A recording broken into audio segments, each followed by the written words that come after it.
cover-up murder case of Ted R. Schmidt. His name is Ted Richard Schmidt.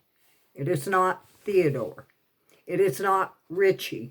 The names in this have been so convoluted, but we won't go there right now. This is day 16, and at this point, I'm going to let my granddaughter say a few things here on this case, and she has read it. This is from Sergeant Oscar J. Roche, who was one of the responders at the scene. This was a report over a 2-day period. The day of and just the day after.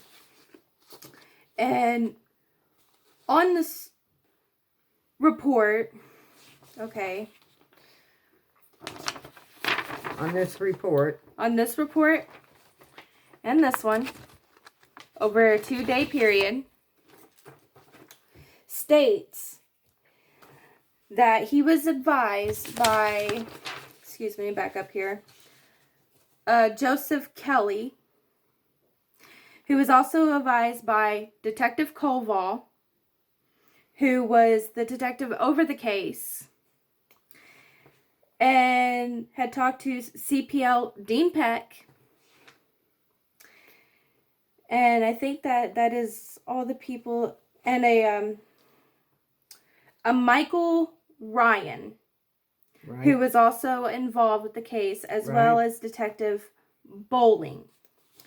Now, during this conversation between all of them, and Sergeant Roach's statement states that he advised that there was going to be no arrest for a murder. At this time for the pending further investigation. And there was no arrest for this. Now, this is what we're dealing with in this cover-up case, and there are many families with accidental deaths that have been covered up in Collier County, Florida. In 1982, Otis McMillan had a cover-up of an accidental death that he did 10 years for. So I'm not, right now I'm asking anybody out there if they can please investigate and open this case and put it to rest. God bless. I got to add one more thing. For all the personnel who was involved with this case, even though the case was continued, it wasn't even a week later before the case was closed and signed by Detective Koval.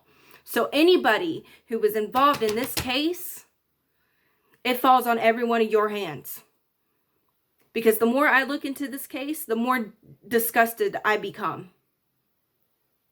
Someone needs to open up this case, because we'll be coming for you. God bless.